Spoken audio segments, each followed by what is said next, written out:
Welcome to the Wally Show Aftercast, where we talk about the stuff that we didn't get to on the normal show today. There wasn't a ton of normal show today. There was just Betty and I doing some fun stuff. Do you like coming? Like, do you like the opportunity to do breaks sans Wally? Or what does that feel like to you? Because we, in essence, 99.9% of our career is doing breaks with him. And when he goes on these, I know exactly, and he rightfully so runs the show. And again, we want him to. He's a master at it. It's a lot to take on. Planning an entire show. Yeah, I will say that when, and maybe you feel this way too, when you're recording a break with Wally, you never know where it's going to end. No, you don't. But also, you don't worry about because you know making eventually, up the ending. Yes, you know that eventually the plane will land. Now, will all the parts be intact? That your guess is as good as mine. It could be that we make a crash landing. And you might be landing 200 miles from where you thought you were going to land, okay? But you did land, and I think that's the point. But I think when he's not everyone can land a ship. That's what this job is landing a ship. Yes. Good or bad. Now, when it comes to him not being here and doing breaks without him, I think we have more of a, here's point A, here's point B, and we'll get to C if it happens. Sure. Would you agree with that? Yeah, no, I definitely do. Especially I think he views his job as, how can I put my spin on this, but sometimes that means, how can I throw a wrench into this situation, and how do I surprise listeners? And that's something I think he's built his career on, is being able to give the listeners not what they expect. And he enjoys the fact that he can do that. He is very good at it, too. Right. And I think him and Zach, our old producer, came up with the slogan for the show. It was the needle for the Christian bubble, because he kind of wants it to be a little bit more not your typical rainbows and butterflies type thing. And I think that you and I are a company to that, and are still a little on the slight edge, let's say. Well, I will say, working with him for 18 years, nothing really surprises me anymore. It's been a while since he's said something on the air that I'm like, I didn't see that coming. Most things I'm like, I knew where he was taking Hilarious. That. Okay, so just a heads up, and it's not my fault, it's Gavin's fault. Yeah, let's go with that. This is not the guy in Ireland. No, it's your fault. This is the last podcast and Aftercast for this week, okay? This week. Because Gavin is taking time off. We're going to get to that in weekend plans, but I just want to help you prepare your heart for the fact that Thursday and Friday will be podcast and Aftercast free. Okay, so let me get to my first story. This one is about Feng Shui. I think that's how you say it. Now, Gavin was asking me this morning. He was like, what is that? I wasn't sure if it was, Buddha Zen related stuff. Well, it may be. Because I have a little Zen garden in my that you never use on my desk. Doesn't work. It doesn't. They're lying. At one point, me and Wally were using our finger to write in there words, like calling you names and stuff in the sand. That? No, I guess you didn't, because you don't pay attention to your Zen garden. No, it sits on top of my stack of papers. Right. Lift it up, put them down. Yeah. It's just there. If anything, it's just in the way. Okay, so Feng Shui, I Googled it. It's an ancient Chinese practice focused on arranging living and working spaces to harmonize with the natural world and promote well-being. So that's how I kind of explained it to Gavin, was like, you move things around in the room to create peace and harmony. Can you spell Feng Shui? Can you spell that real quick? Feng, Fung. Shui. I guess we're saying it wrong because it's Shway. It's Fengshui. Not even close. Feng. Okay. We might be. Moving on. Anyway, okay, so here are a couple of rules from an expert in Feng Shui. Feng Shui. That's cool that you can be an expert in that. Yeah. But that is not something that's a normal part of like our culture. Like as Americans, we look at that, we're like, ooh, fun. But for like a Chinese culture, an Asian culture, this is a very normal phrase. Right. Okay. So I want to see if any of these you're guilty of. Mm-hmm. So think about your bedroom, okay? So this expert said sharp metals and objects are things that you should not keep in your bedroom. Things like scissors, nail clippers. He said sharp metal easily pierces your energy shield. Okay. And the effects are not good. I don't want to laugh. Like I'm trying. Okay. It's giving bad energy. So for you, if you think about your bedroom, do you and Haley, do you have anything sharp? Yeah, I've got this little sword from Lord of the Rings that sits no. I don't think the expert saw that coming. It's in case of emergency. It's not. If someone breaks in? Yeah, it's not. It's really? It's a legit weapon. Where if they did break in, how big I'm rolling it? over. No, you are not. We're talking about the length of an arm, like of your elbow to fingertip. Okay, like a dagger. Don't come in my room. Sure. Don't come in my room. Put down the safe. But interesting. It is behind it's behind my nightstand. Now, the last time that you or Haley thought someone had broken in, was that your first go-to? Was to grab that? Dude, I am legitimate. I'm not gonna sleep with it under my pillow because that would be uncomfortable, and it probably would even more so ruin my feng shui. But it is something that I know my physical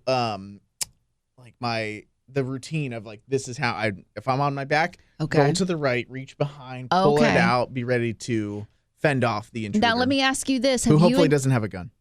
Now, have you and Haley thought about or considered who sleeps on what side of the bed? I always sleep on, and it doesn't matter, like hotel, someone else's guest room, our room. Like I'm always closest to the door. Oh, you are. She is asleep on the further side, and that was is for that her. A protection thing? Yeah, which she is toast, dude.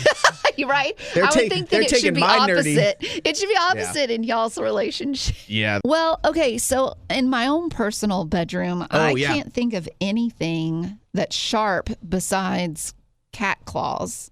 I have 2 cats. Like 20 of those. I do, right?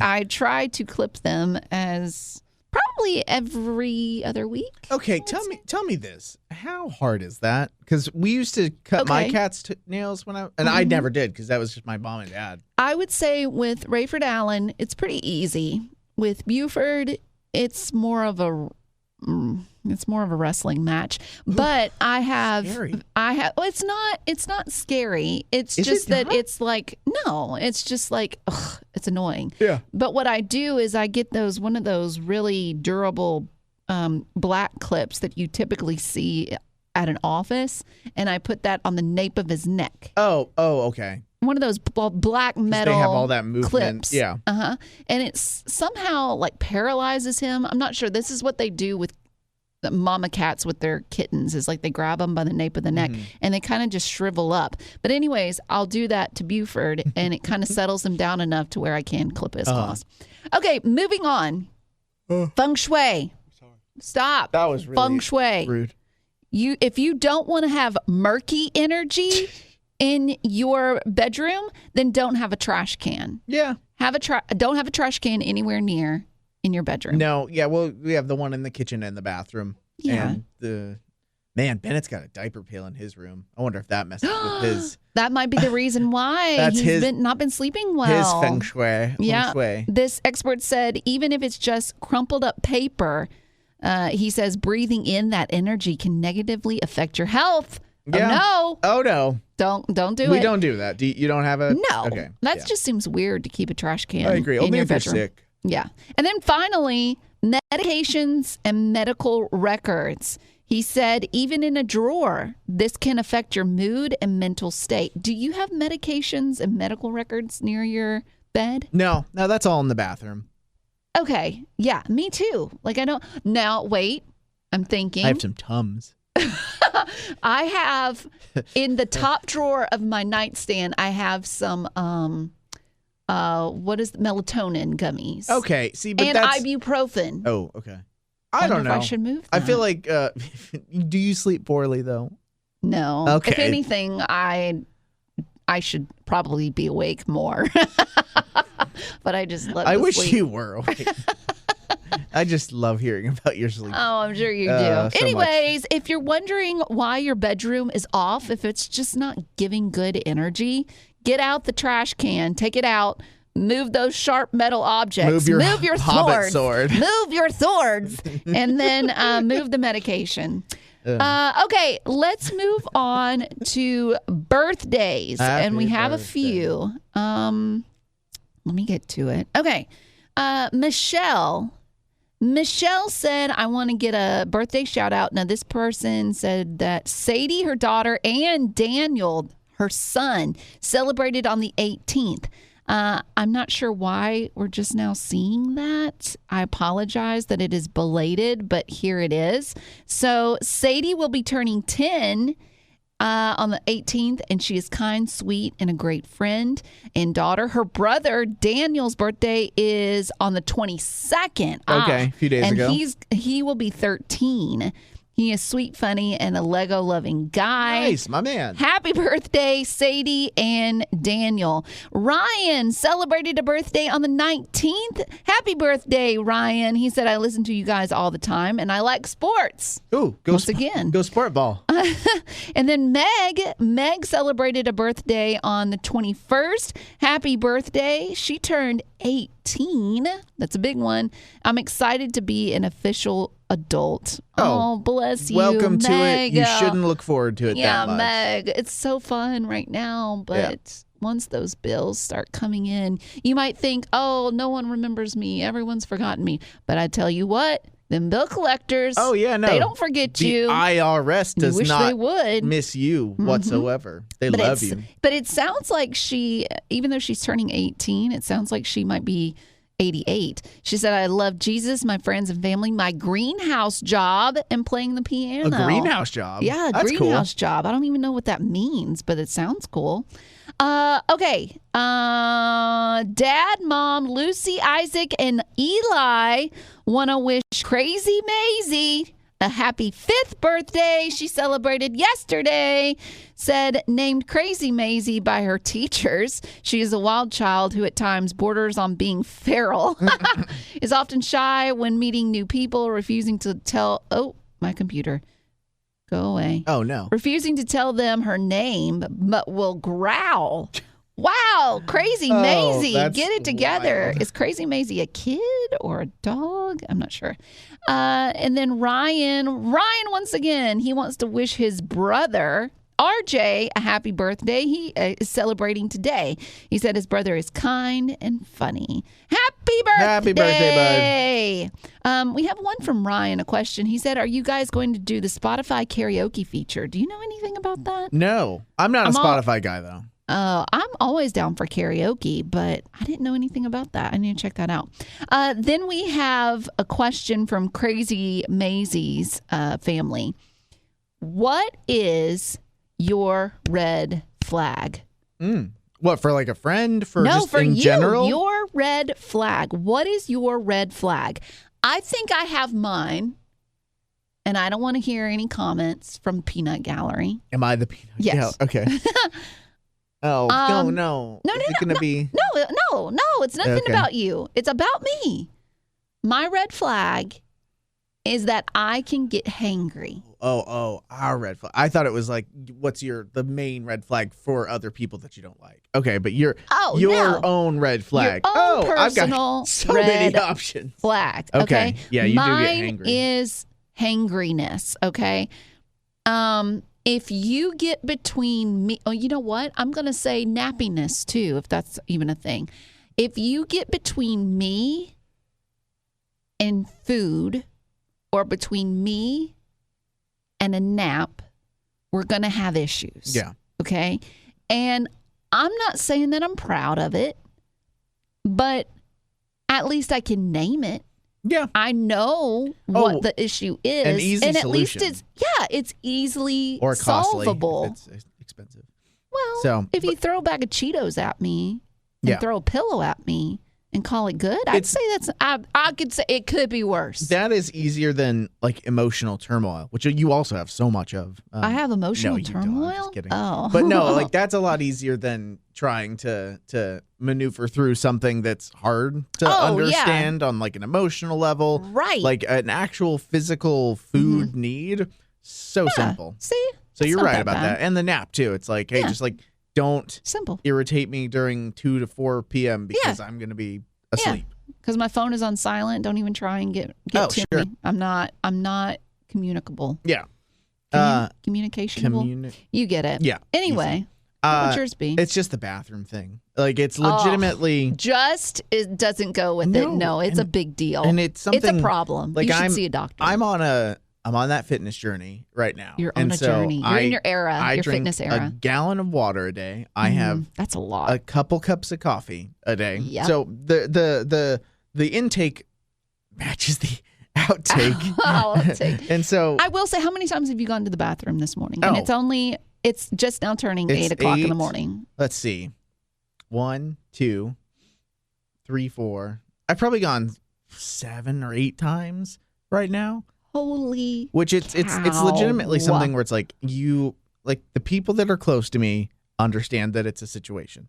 Like I saw a movie the other day and I legitimately dehydrated. I stopped drinking water 2 hours beforehand so that I could sit through that movie. And at night that's a little bit easier than doing it during like the middle of the day. Right. For me, but it's legitimately something where whether it's like me watching my kid and in an hour, I'm like, I have 3 instances where I say, okay, Ben, I got to put you in this chair so I can go to the bathroom. Or I have to lock you in the living room. And then I go to the bathroom and then he crawls up to the divider gate and he kind of crawls up onto it. And he's like, Dad, why are you back in there without me? So it's wow. And again, I'm strategic. If it's a road trip, if it's a flight, I try my best not to be. Was anyone in your family like this? No. It's just you. It's just me. And it started young because I played soccer and I played travel soccer. So we drove 3 hours to get to the game. But for a 90-minute soccer match in the Texas heat, like you have to be hydrated. Right. And so you're preemptive with that. And so for 3-hour drive, my parents, we'd bake in maybe an extra 15 to 30 minutes because I would need to stop to go to the bathroom. Wow. 2 or 3, maybe more than that times. You must have been a difficult kid to potty train. I don't remember, and I don't look forward to doing the actual potty training. Yeah, I wonder if I'll understand if if Bennett has a tiny bladder we go on road trips in the future. Like we had my niece and some family in town for Mother's Day a while back. You had Haley's mom, her sister, and then her sister's kid who's 5 years old as of yesterday. And then her aunt was also part of that trip. The aunt was a more of that, like, we don't stop for nothing mentality when it comes to stuff. But then you match that with a 5-year-old girl who has, hey, do you need to go to the bathroom? No. And then they walk to the car. She's like, I gotta go to the bathroom so bad. Of course. And so that, I remember that caused some weird drama that I'm like, not my problem. But in the future, if Bennett is the kind of kid that's like, hey, Dad, I really have to go to the bathroom. Son, would you stop 5 minutes? I'm not going to say that. I'm going to be like, I get it. Okay, buddy. Chip off the old block. Chip off the old block. Let's pull over. Dad's got to go too, buddy. Poor Haley. So, but it is something that I think is it's an irritating. I think it irritates me. Honestly, maybe more than it irritates other people. I would get tired personally going to the bathroom all the time. I get steps in. I legitimately probably get 500 more steps. Is Haley concerned? No, it's the only person who's ever been like, oh, is there an actual medical problem? Was her grandma, who's like, you go get your prostate checked, Gavin. And I was like, Nana, stop it. Nana, that's embarrassing.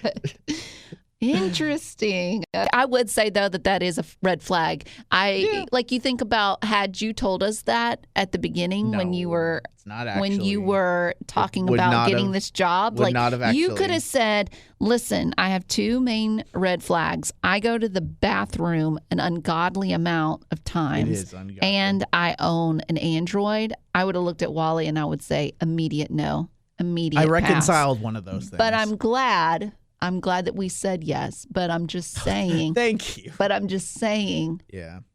I would have been like, hard pass. No, thank you. Sure you would have. Anyways, weekend plans. And it's Wednesday. Yeah, it's Wednesday. Now, what are you doing? You're taking Thursday and Friday off? Thursday and Friday, we're going to Louisiana because, again, I mentioned the niece earlier, whom I love, she turned 5 yesterday. And so 5 years old, that's one of those milestones. And is she the only nephew-niece situation that y'all have right now? No, I've got 3 others. Those 3 are in Idaho, so I don't know when I'm going to see those ones. Are those on your side of the family? No, that's all on Haley's. All on hers. Both of my siblings are not like romantically involved, and also do struggle with like not struggle with, but just like have not done a lot of dating. Oh, okay. Yeah. It's very uncertain. You were the ladies' man of the family. I really was. No, I don't know. I don't know how that all worked out. I'll tell you this. Okay. I'll tell you that Do you think they'll get married? Yeah, I think someday. I think they're both great. I do think that they are less it's hard to explain because they're not like socially, they don't struggle socially. They have friends. Here's the line that I use because my mom's in town watching our son, and I used this line on the first night she was here because we were talking about them. Like, oh, Mary and Josh, are they met people? What's going on with that? And she's like, it's here and there, not really. And then she had this line where she's like, it's definitely tough because they have really high standards for the person that they want to date and get married. And I was like, that's where I did not worry about. You didn't have high standards at all? Haley's over there at the table. Haley didn't hear that. Mom's like, you have permission to smack him. But, I mean, yeah, I think out of the 3 of us, I am the most basic person of all of us when it comes to things. I'm a normal white dude who loves sports. And it's just like your typical average American guy. But I can jump into a ton of niches with people. Again, I can go down the nerdy route. I can do the anime route. I can do the sport route. I can do the book route. But your brother and your sister can't. Yeah, Josh is a lot more. My brother's a lot more of a quiet, reserved, dry, sarcastic, but like does love D&D. Like he loves D&D, and we can sit here and make fun of it. And that's Dungeons and Dragons. Dungeons and Dragons. He loves it. He's really good at it. He recently, he's published actually. Dungeons and Dragons. He literally created a map for a friend of his who is a published author. So he created a map for this guy's book, for this world. And I had him show it to me. Gangster. Love it. It's super cool. It's super cool. And I'm proud of his hard work. He's a science teacher in New Mexico. Wow. So again, like super smart, but that's his leaning, and that's his social circle as well, which I would think semi-automatically leans towards less romantic setting and situation. Yeah, definitely less female. And he lived at home during college too, so that was kind of limits your social interaction. That's true too. I would say though that that is a special niche. That there are some girls that are like, I want that guy, 100%, like the nerdy guy. And two, I do feel like guys have it so much easier. Like the bar is not set very high for women to be impressed. Now your sister, it could be a different story. Yeah, and I think she thrives socially. She's living in Colorado doing this whole rafting company, and she's like with people all the time. She sleeps on like a cot outside in this area. What? Yeah, it scares my mom and dad, terrifies them, and I'm like, that is a choice that I couldn't do personally. Right. But it looks really cool. She's living one of those, like she looks like nomad. She looks like van girl life kind of style, and she's got this like super free spirited thing, which is so interesting because it doesn't match like the little sister that I remember from back in the day. She's the youngest? She's the youngest. And I think she has struggled to be, I think she's somebody who finds herself in situations where she is the really good friend, but doesn't usually come across to, let's say, guys as, oh, I actually want her to be like my girlfriend. So she's like I think she gets friend zoned a lot, which is not fun and is not hard, especially when you are not like I'm going into this to be friend zoned kind of mentality. Well, and two, it sounds like she's a pretty independent person. Yeah. And so when a girl is independent, I don't know if guys are as attracted to that. And it's interesting because I don't look back on the past and say like, oh, Haley wasn't like an independent person. Yeah. Like she was, but I think, and because I was having this conversation with a kid recently in our youth group about dating, where he's like, I really want them to like fit into like the future plans that I have. And I was like, yeah, you can want that, but at the end of the day, like when you craft a lifestyle together, it's about the future that ebbs and flows with what you want and what they want. Yeah. Like you can have all these goals in life, but you got to be ready to sacrifice them for the person. What's more important to you, is it the future you want, or is it the future with that person? Well, and two, I think as you get older, when you're out of youth camp, your ideas change, your goals change, and sometimes you meet a person that their goals are the very same as yours, and so it's easy to combine them.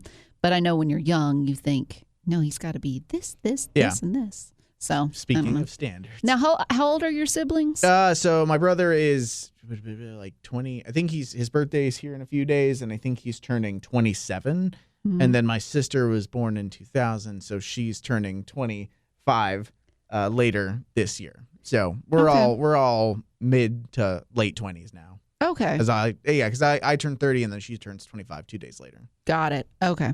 All right. So you're going to Louisiana. Oh, yeah. We're just going to celebrate a 5th birthday party. How long of a drive is that? 8 hours.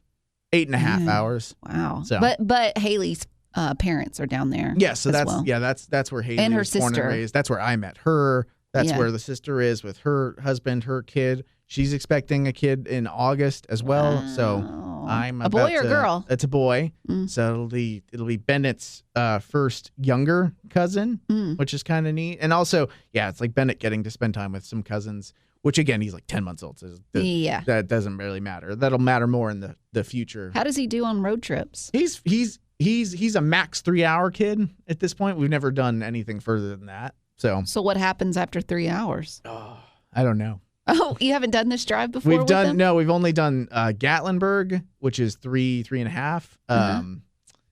Indiana, 2.5 hours, and usually you try and schedule it around a nap, and so that knocks out half of the drive. We'll see. Oh, we have a lot of books, toys, snacks, just to try and navigate, and then you have to pull over to do like a bottle, diaper changes. Bathroom breaks for his dad. Bathroom breaks for me. So, we'll see. Okay. We'll see how it goes. Fun. What do you do? Okay, so jumping ahead to this, I'm taking the next 2 days off. What does your next until Monday look like? I'm not really sure. I've played with the idea of I have a friend of mine that she does the Meals on Wheels on Thursdays. And so I might go and do that with her and take the day off as well. Cool. I don't know. We'll see. Then I have some books I want to read, some puzzles I want to put together, some shows I want to watch. I got a new coloring book. I am an old lady. I'm also trying to make plans with some friends of mine. Recently I talked about this on my social media, but I've recently just felt like I am giving so much to the relationships in my life. And as a single 40-year-old, it can be easy to feel like you're never getting to the top. Yeah. Like you're never chosen. Everybody has their significant other, their kids that take up a lot of their time, or your friends that are single, they have their best friends or siblings that they do stuff with. And as an only child, I just feel like I just feel overwhelmed currently. And so, because you are doing, like, you have the book club that you're I'm doing the book club for the ladies at my church, and that's a big thing. And I've enjoyed it. But once again, a lot of those girls that are there are married with kids. And I'm not saying that I can't hang out with them. I can, but it can be. Imagine it being like a woman who is happily married. She wants a baby, but she can't seem to get pregnant.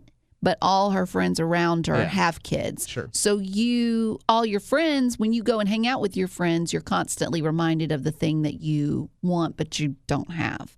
And so it takes a little bit of mental aerobics to do all of that. So anyways, all that to say, I'm trying to get back into being, what's the word? Intentional with my friendships and not taking it to heart when some people, you call them and you leave a voicemail and they don't call you back. Yeah. But it's because their kids have, pulled them away, or their husbands have pulled them away from something, and not taking that personal. Oh yeah, no, I'm navigating that with some friends where it's like there's the like my best friend here in town is still just a married guy but no kids. And it's like, oh, you want to do this? Hey, do you want to do this? Hey, do you want to do this? And I'm saying no all the time. And it's like, ugh, sorry. I know. Yeah. So anyways, I'm going to be making plans with friends on Thursday and Friday and Saturday and Sunday. Then as far as I know, we're both back on Monday. Yep. So we'll be back at it then, but I don't think I have anything else going on. Okay. Can't think of anything. Do a lot of cleaning. I don't know. And my favorite podcast just came out with some new episodes. So what is that listening again? To that. Is that the? It's the Radio Rental. Oh, okay. Yeah. Okay. Now the guy that hosts it, his name is Rainn Wilson, yes. and he plays Dwight on The Office. He is not my favorite. I don't. Oh. Really? I love Rainn Wilson as Dwight on The Office, but him as this guy on this podcast is not good. But there's something about the creepy stories that I really like. So anyways, I'm going to be listening to those because I am weird. Okay. Here, I'll go back to it because I haven't listened to pod. I'll listen to. There's one. I'll listen to a couple. I think wait, are you on it? Can you go to episode 15? I think that's what it is. Whoa, 15. Yeah, there's a lot. He's on. Go to 15. There's like 70 plus right now. I know, but go to episode 15. You've had me listen to this in the past, and I remember. I think it's 15. That's my favorite. 15. Episode 15 on. Oh, yeah. Okay, it say, what does it say, the description? Is it the crematorium? Yes! Or we're just talking about the one where the person... Can I spoil this? No, don't spoil it. No. I know this episode though. Yeah. Yeah. But it's the guy that runs the funeral home. Okay. Yeah. Whoa. That one. That's the one I suggest to my friends when they're like looking for a creepy story. I'm like, oh, I got the one for you. This is it.